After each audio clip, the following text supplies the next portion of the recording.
warahmatullahi wabarakatuh.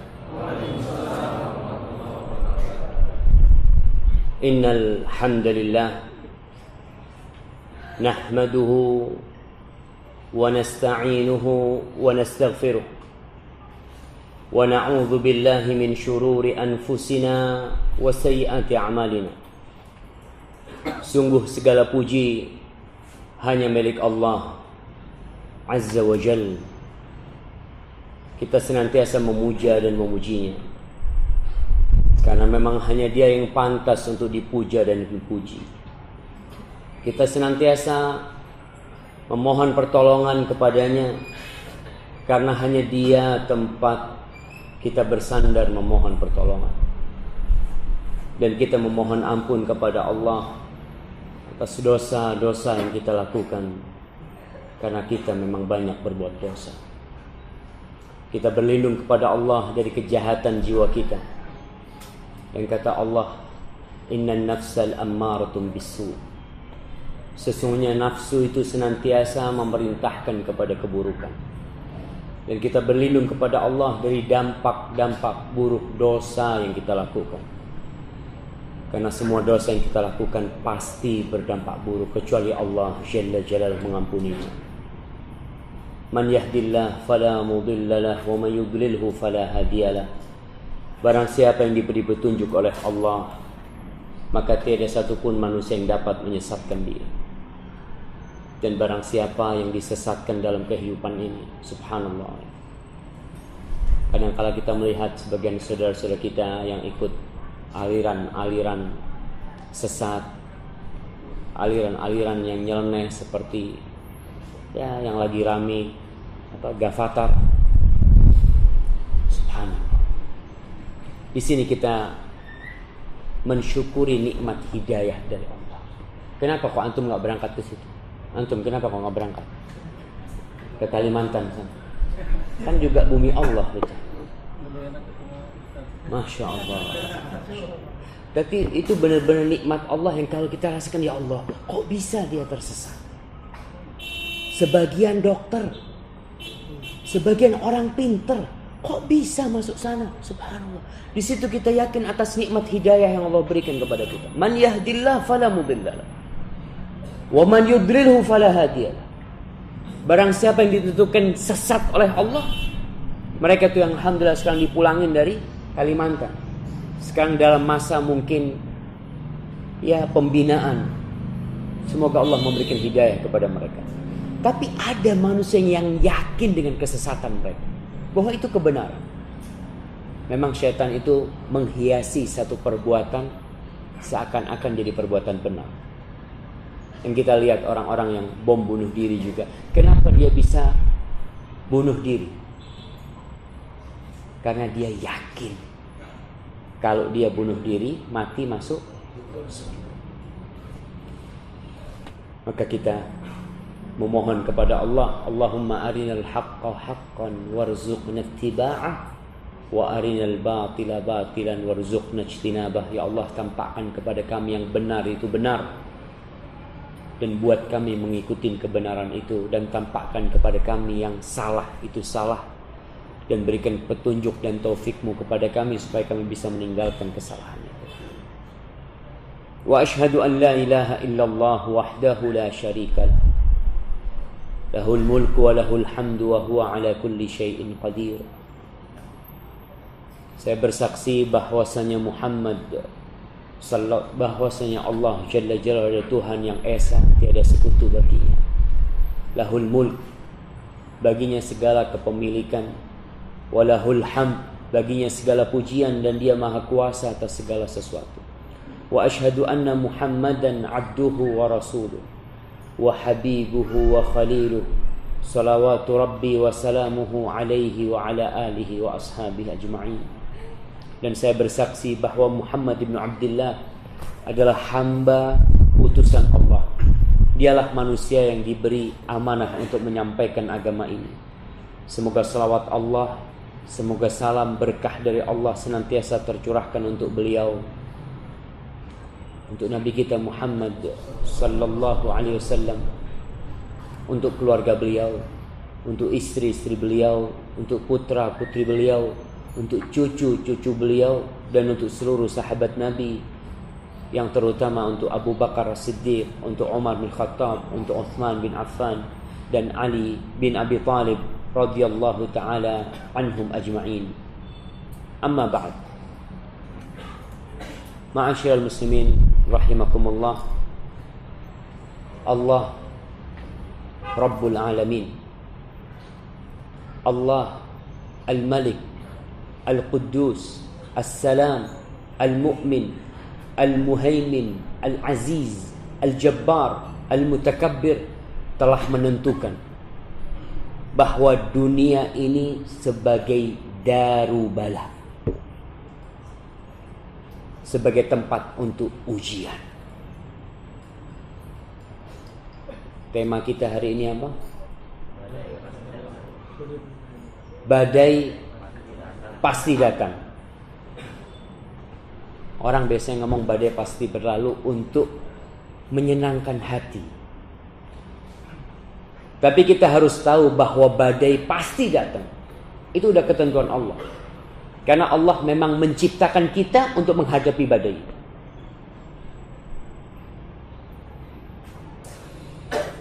Adapun akhirat, maka akhirat itu daru jaza, tempat untuk membalas.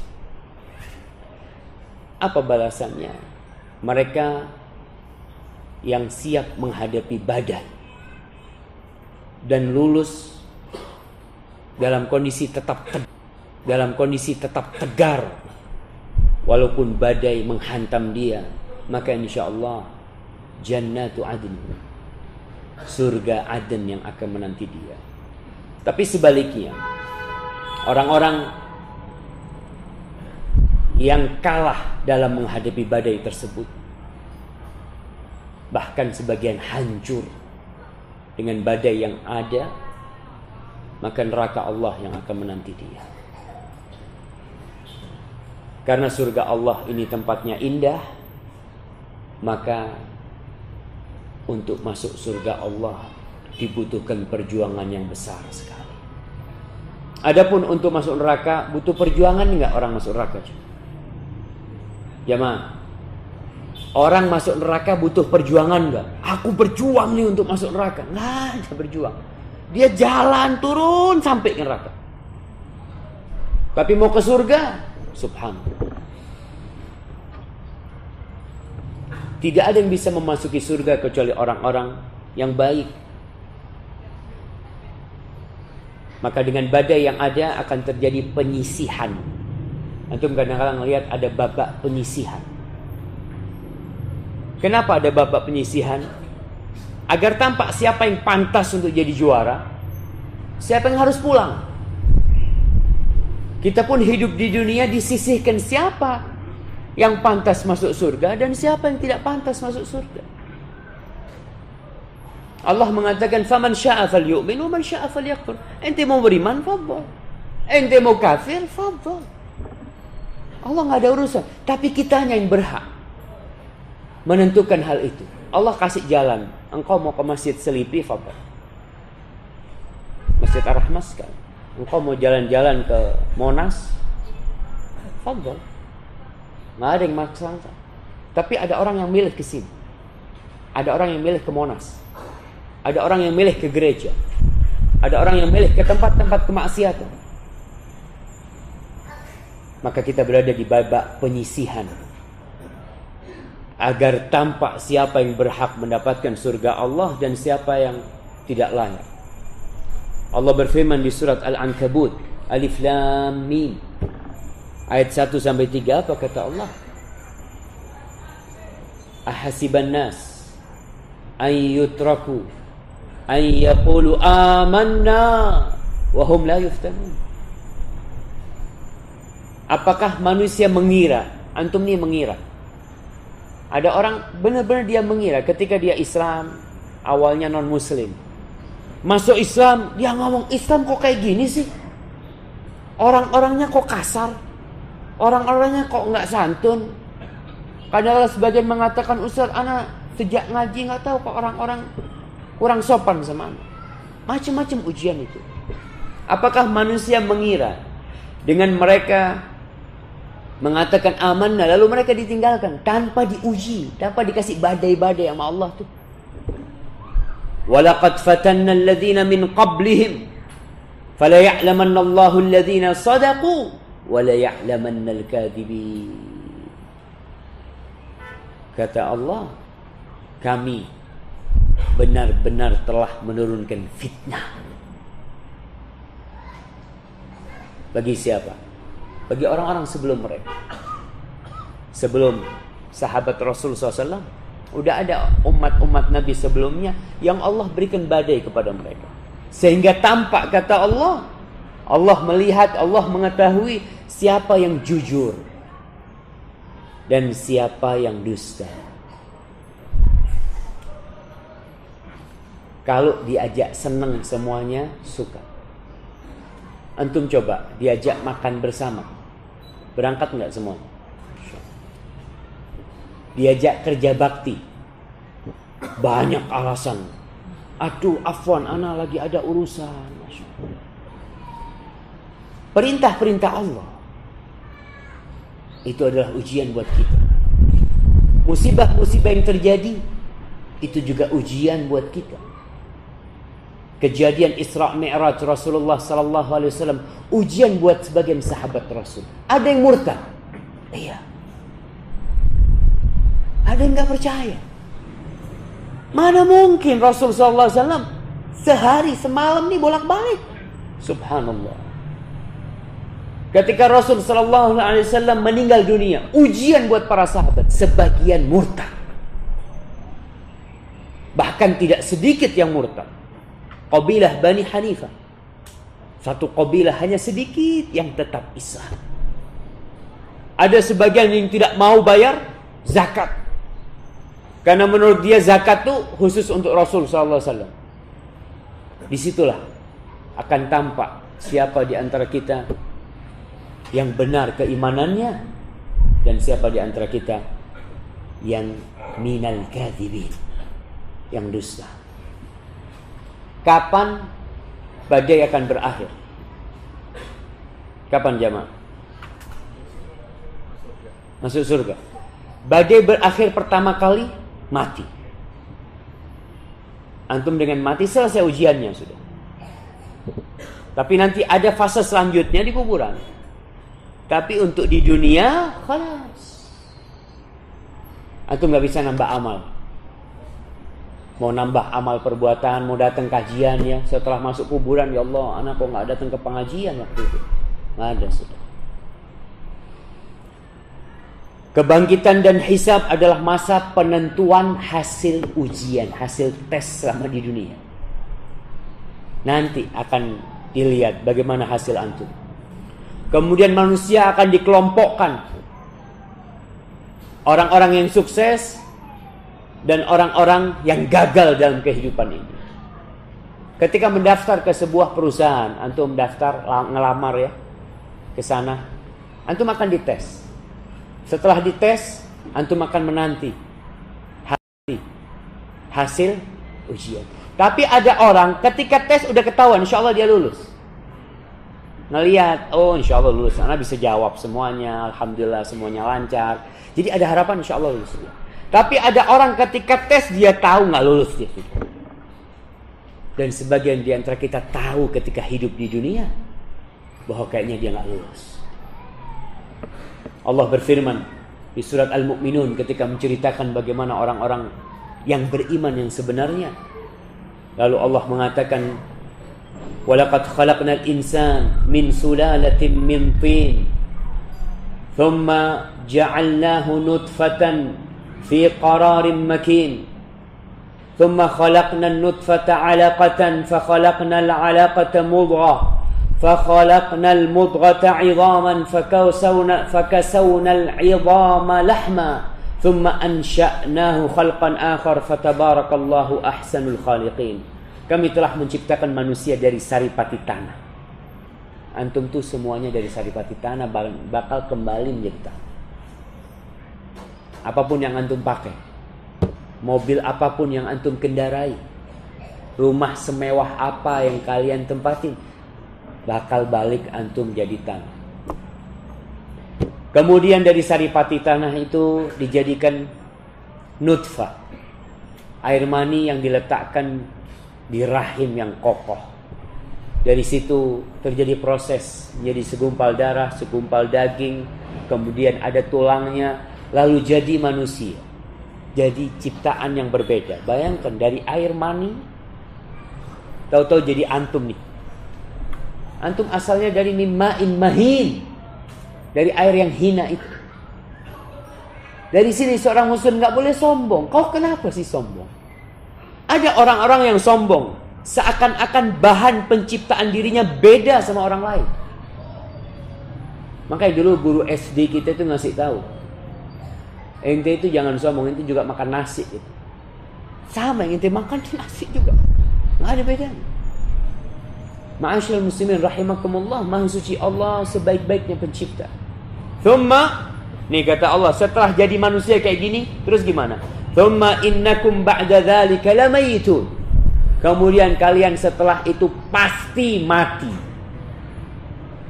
Dari sejak zaman Nabi Adam sampai sekarang, nggak ada orang yang kekal dan abadi. Antum silahkan perhatikan orang-orang yang kaya raya, orang-orang yang mungkin memiliki pangkat-pangkat tinggi. Apa bisa dia menambah umurnya? Jangan menambah umurnya, menambah jabatannya aja. Kalau udah pensiun harus turun dia. Dia mau bayar, anak nggak ingin pensiun, anak bayar berapa? Mamanya jenderal nih, jenderal di kepolisian atau di TNI, kira-kira bisa nggak dia nambah 5 tahun bayar? Waktunya turun. Di dunia aja ada aturan seperti itu. Bagaimana dengan di akhirat? Tsumma innakum ba'da dzalika lamayitun. Habis, kalian akan jadi bangkai, jadi mayit.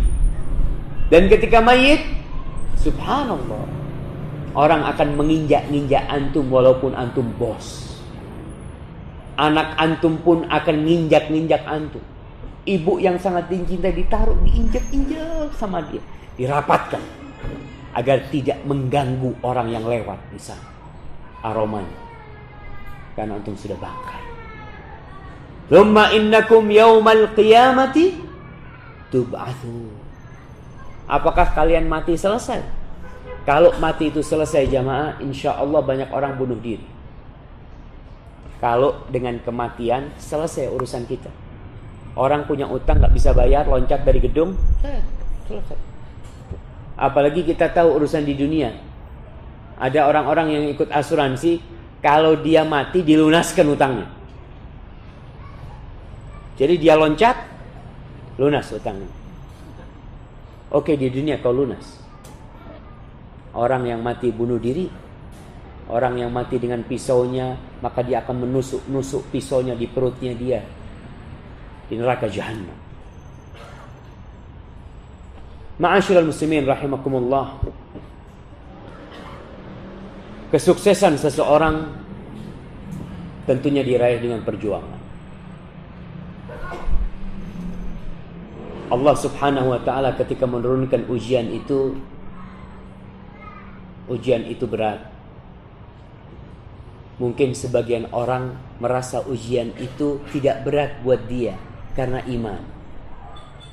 Tapi ada orang diuji sedikit langsung marah-marah, bahkan mencela Allah Jalla Jalaluh. Kenapa dia diuji seperti itu?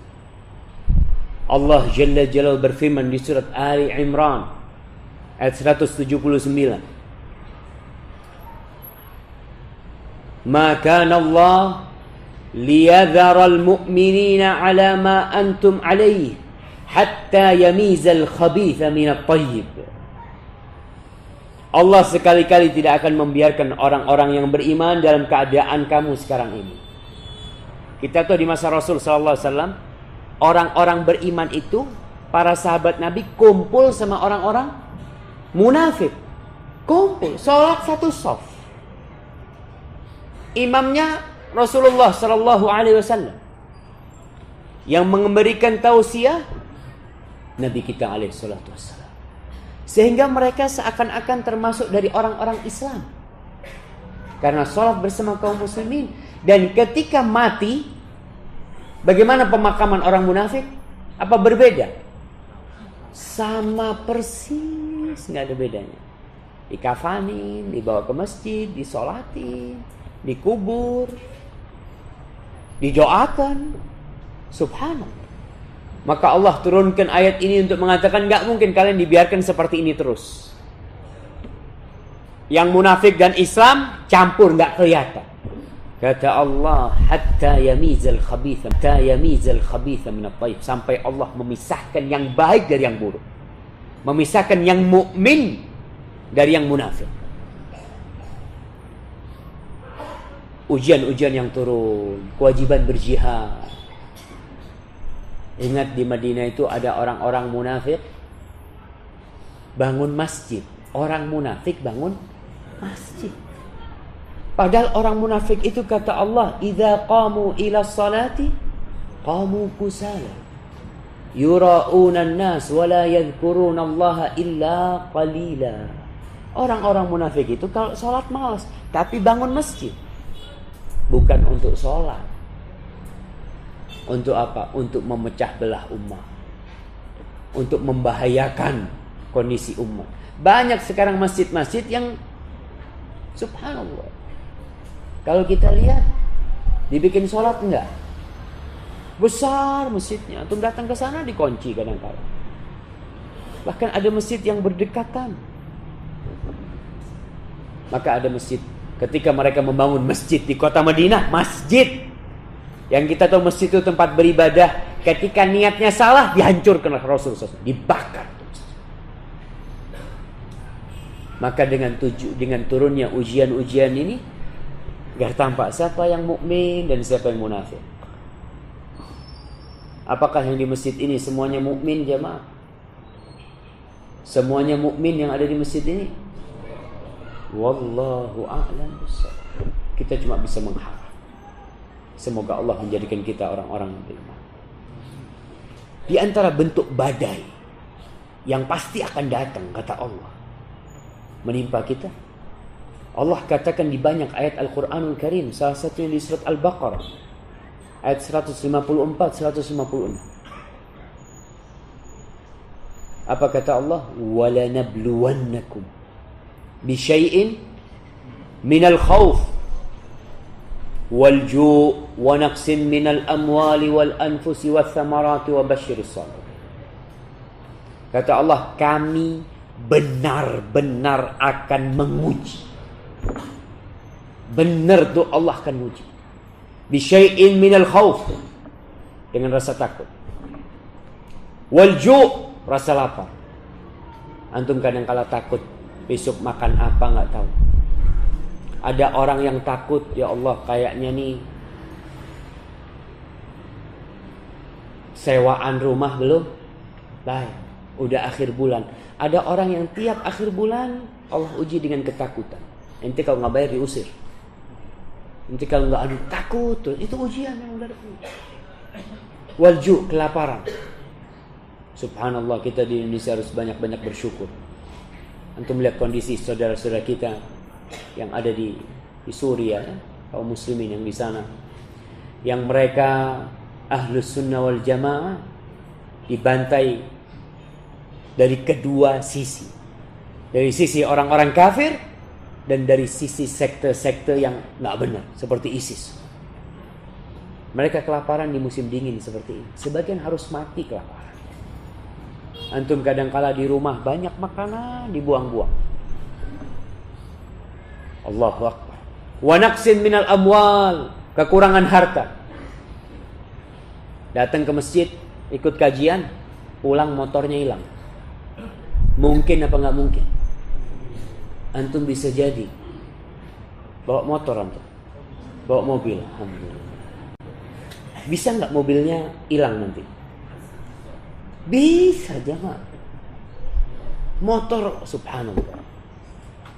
Ada orang kehilangan motornya. Ya Allah, aku datang pengajian, ya Allah. Kok bisa hilang motorku? Apa urusannya kau datang pengajian, gak datang pengajian? Karena sebagian orang mengatakan, aku ini telah berbuat baik kepada Allah. Kalla, Allah yang berbuat baik kepada aku. Jangan merasa kita sudah berbuat baik kepada Allah seakan-akan nih, subhanallah, saya ini apa yang belum saya lakukan ya buat Allah. Allahu Akbar. Semua yang ada pada dirimu dari mana sih? Wa ma bikum min ni'matin faminallah. Nikmat apapun yang ada pada diri, apapun, sekecil apapun, itu dari Allah. Cuma memang kita ini dengan nikmat yang rutin lupa. Antum tiap hari bernafas, rutin bernafas. Kapan antum akan bersyukur dengan nikmat nafas? Ketika sesak nafas. Antum ke dokter, ya harus baru merasakan syukur. Antum alhamdulillah tiap hari jalan kaki. Kita tiap hari jalan kaki. Dibandingkan nikmat bisa berjalan dengan nikmat mobil, kita lebih bersyukur mana? Jamaah, nikmat mobil. Alhamdulillah, saya punya mobil, Masya Allah, syukur sama Allah. Kau dikasih kaki bertahun-tahun sama Allah. Mana kesyukuranmu yang besar seperti ini? Baru akan merasakan syukur itu kalau dia umpamanya tabrakan, kakinya patah. Sebulan, 2 bulan digips nggak bisa jalan. Bulan ketiga dikunjungin sama sahibnya.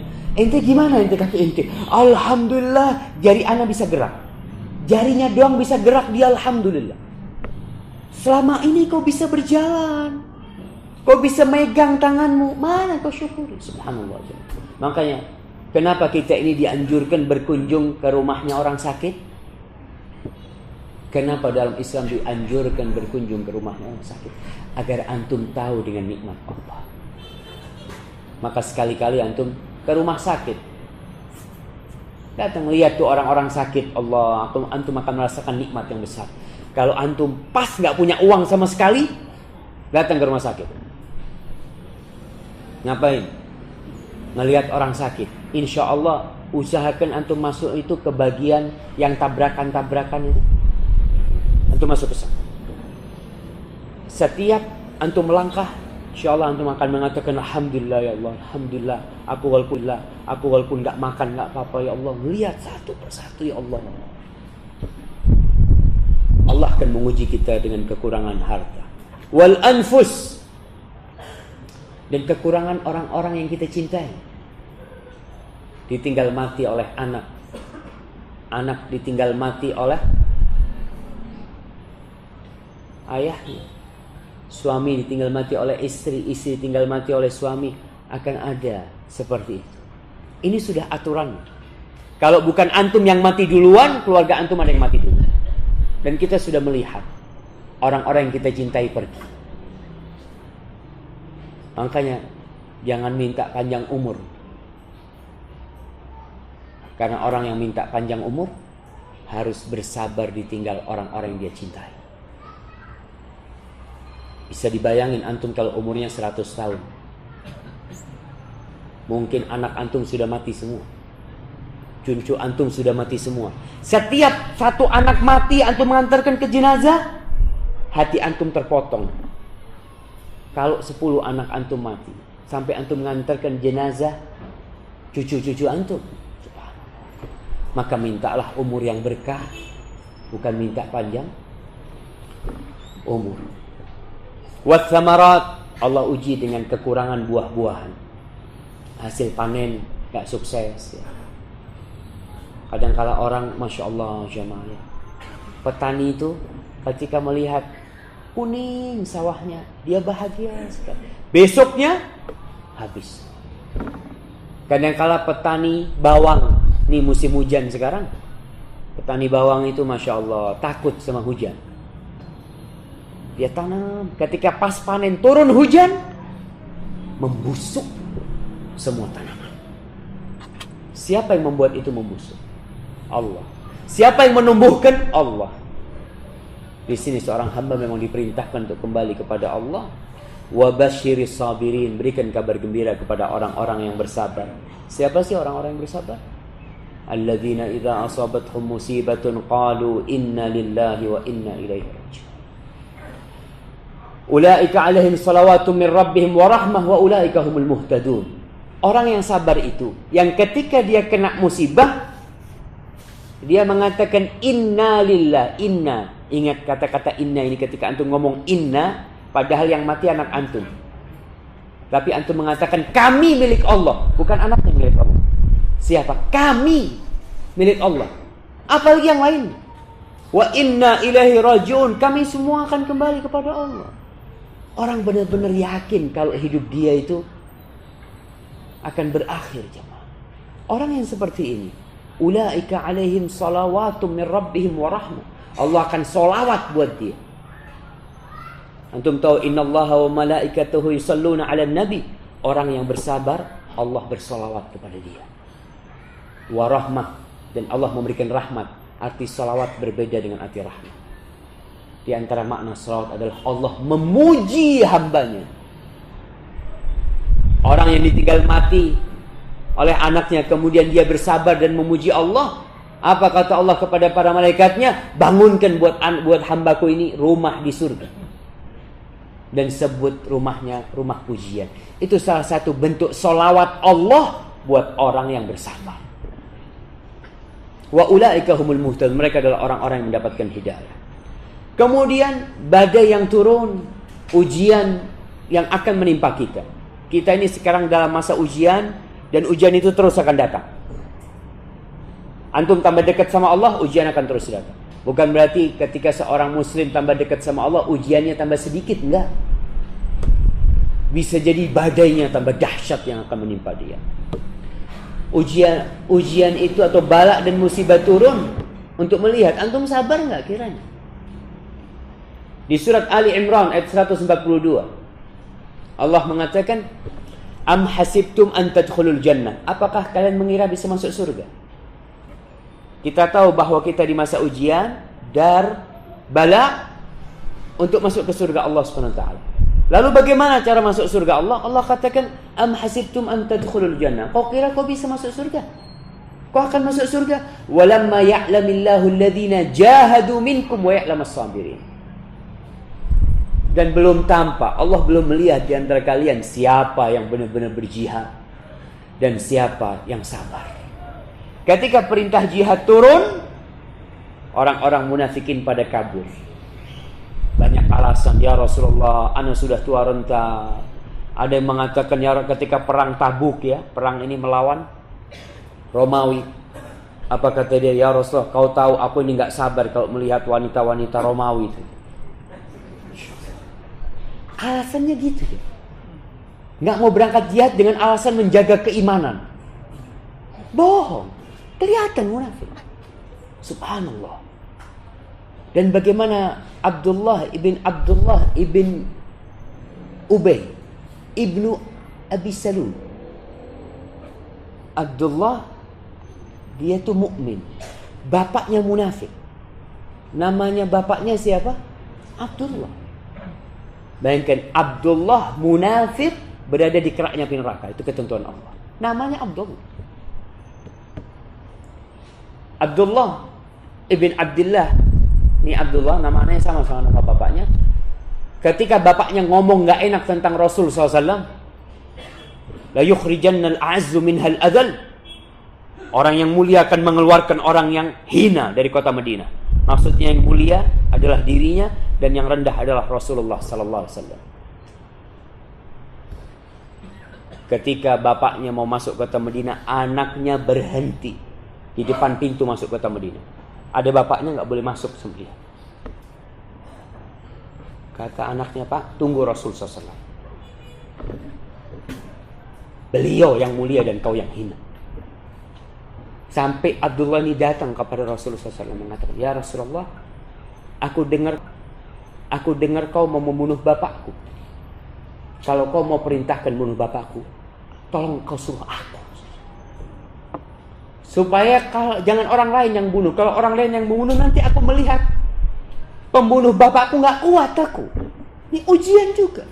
Sehingga aku bunuh dia, akhirnya aku membunuh orang Islam gara-gara membunuh orang kafir. Kata anak. Subhanallah, tingkat keimanan seorang nanti akan diuji benar-benar. Apakah benar keimanan antum selama ini?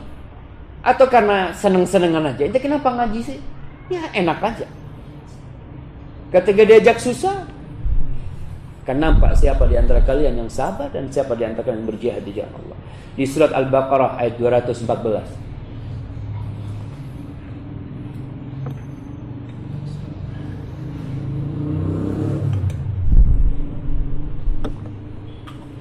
Allah berfirman, Am hasibtum an tadkhulul jannah. Am hasibtum an tadkhulul jannah. Allah sering ingatkan di Al-Quran itu. Am hasibtum an tutraku. Am hasibtum an tadkhulul jannah. Supaya kita ini tidak mengira masuk surga itu gampang. Antum ajak mau sukses sekolah bertahun-tahun. Orang mau jadi dokter aja berapa tahun dia harus berjuang.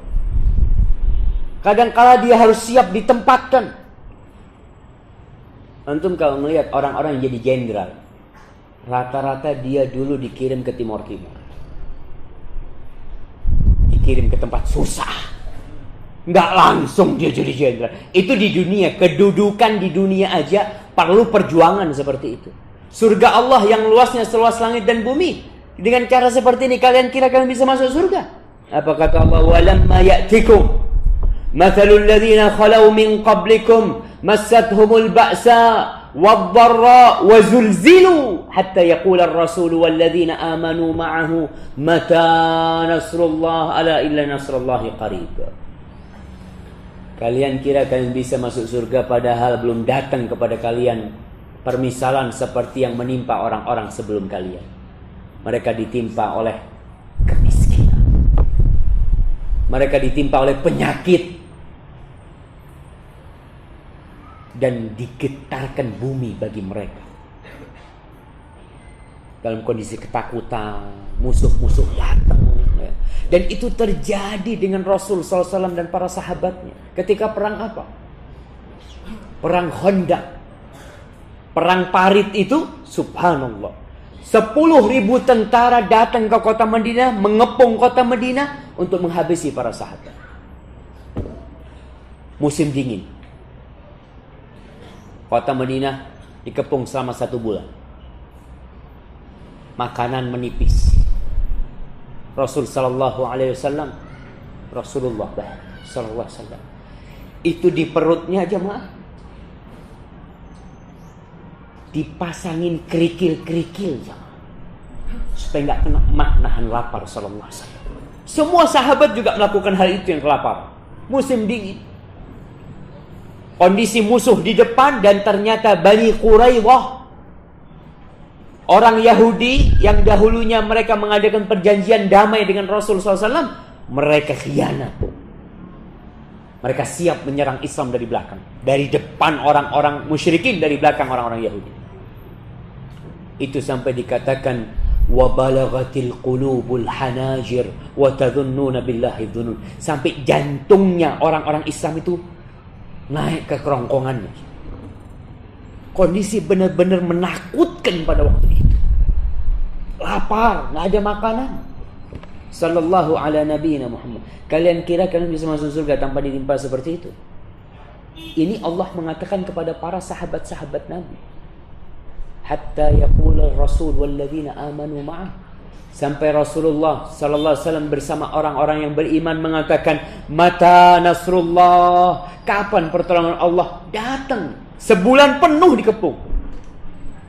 Kita terkadang baru diuji udah enggak sabar.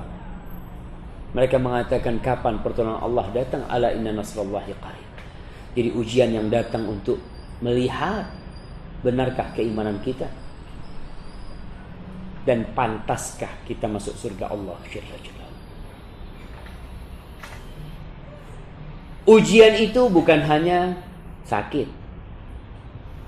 bukan hanya kebakaran hutan, bukan hanya kemiskinan, tapi ujian itu juga harta dan anak-anak kita.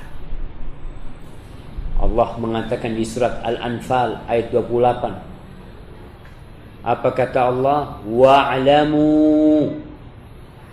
Ilmu nih, subhanallah. Allah berulang kali menyuruh kita ini belajar, ngerti, punya ilmu. Wa'lamu. Ketahuilah kalian ini. Apa yang perlu kita ketahui? annama amwalukum wa auladukum fitnah wa annallaha 'indahu ajrun 'adzim. Bahwasanya harta kalian dan anak kalian adalah fitnah. Itu fitnah, ujian.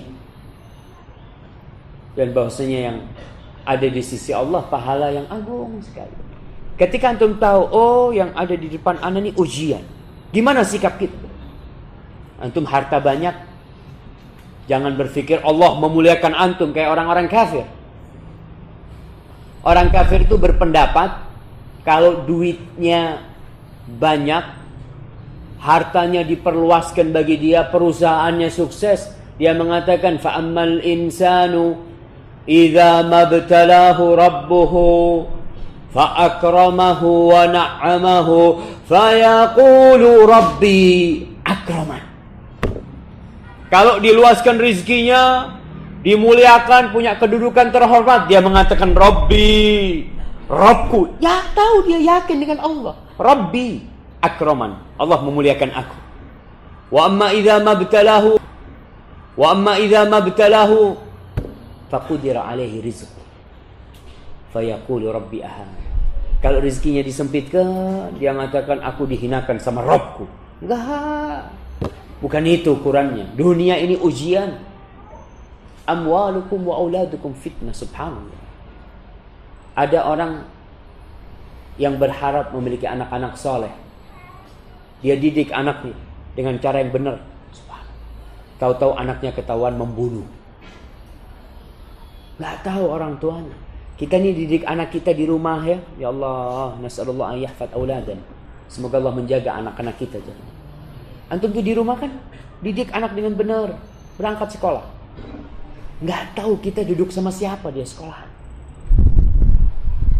Makanya anak-anak tuh kalau berangkat ke sekolahan atau keluar rumah, ingatkan dia dengan doa keluar rumah.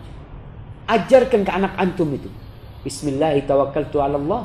La haula wa la quwata illa billah. Allahumma inni a'udzubika an adilla au udalla au azilla au uzalla au adlima au udlama au ajhala au yujhala alaik. Ajarkan ke anak antum itu.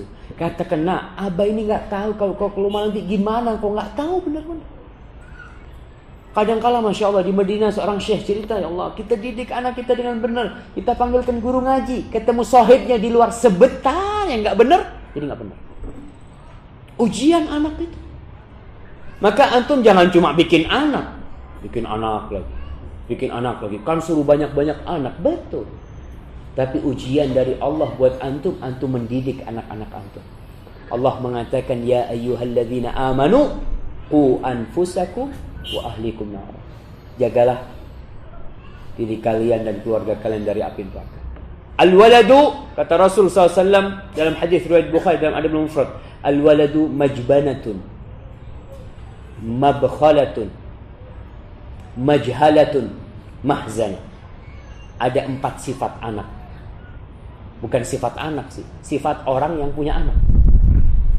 Yang pertama, anak itu akan membuat bapaknya pengecut. Gak siap dia berjuang. Ketika mau berjuang, ya Allah, anak-anak masih kecil. Siapa nanti yang ngasih makan mereka kalau aku mati? Majhalah, anak itu membuat orang tua berbuat bodoh. Antum kadang-kadang melihat, ya Allah ya, ada ibu-ibu yang nyuri susu di minimarket. Buat siapa dia nyuri? Anak. Dia melakukan itu demi anaknya.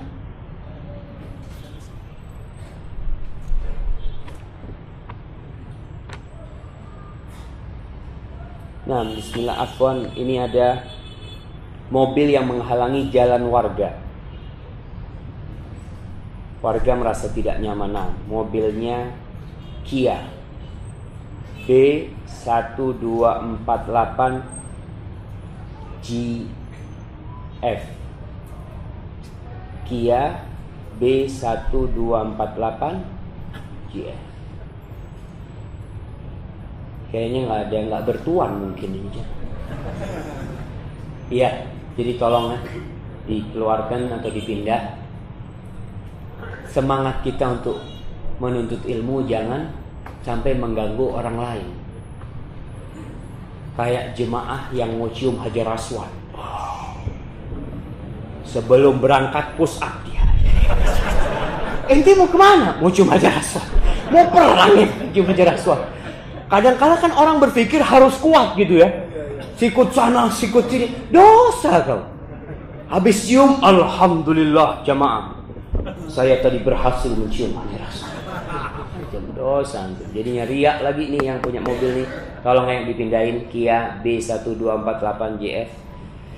Gak masalah, jangan takut untuk bangun. Kok gak ada yang berdiri? Ya, kadang-kadang nunggu Ustaznya selesai ngomong, Ustaz terusin aja Ustaz. Nanti dia akan berdiri. Baik, alhamdulillah. Baik, anak-anak apa kata Rasulullah SAW? Majbana majhala, membuat orang tuanya bertindak bodoh. Bertindak hal yang tidak pantas, mencuri, korupsi. Tanya bapak-bapak kadang-kadang, bapak kenapa sih mencuri? Ini kita berbicara tentang orang tua yang benar. Kalau yang kerjanya maling beda. Tapi ada orang tua dia nggak pernah nyuri, nggak pernah sama sekali dia mencuri dalam hidupnya. Tapi dalam kondisi tertentu, gara-gara anak dia mencuri. Sampai diceritakan ada seorang lelaki, dia bawa istrinya ke bidan, ke klinik, mau lahiran. Dia nggak punya biaya. Dia sama sekali nggak punya biaya. Dia bingung gitu, istrinya lahiran mau dapat fulus dari mana? Dia lihat banyak motor di depan klinik. Bismillah. Dia orang baik sebenarnya. Cuma ya anaknya mau lahiran nggak punya duit ya.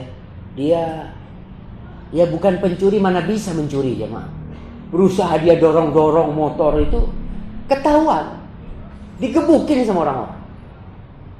Digebukin, kenapa ente mencuri kata orang. Orang-orang nggak tahu dia orang baik maksudnya. Bukan pencuri. Ada yang wajah-wajahnya wajah maling memang. Masuk masjid udah kelihatan, hati-hati kotak amal. Ada yang wajahnya memang. Tapi ini ada orang di kampung terkenal orang baik dia itu. Tapi kok bisa mencuri? Dia, ya Allah, anakku nggak punya biaya, mau ngeluarin anak dari rumah sakit. Subhanallah, akhirnya dibayarin sama orang. Tapi sekali lagi anak itu kadang-kadang membuat orangnya bertindak nggak benar. Berangkat umroh atau haji nggak berangkat. Kenapa? Anaknya masih kecil-kecil. Baik, tahun depan insya Allah. Tahun depan beranak lagi. Gimana? Masih kecil-kecil lagi. Subhanallah. Kalau kau sudah mampu, bismillah, anak insya Allah bisa dititipkan. Kadang-kadang memang ujian. Simak lanjutan video Badai dalam Hidup bagian kedua.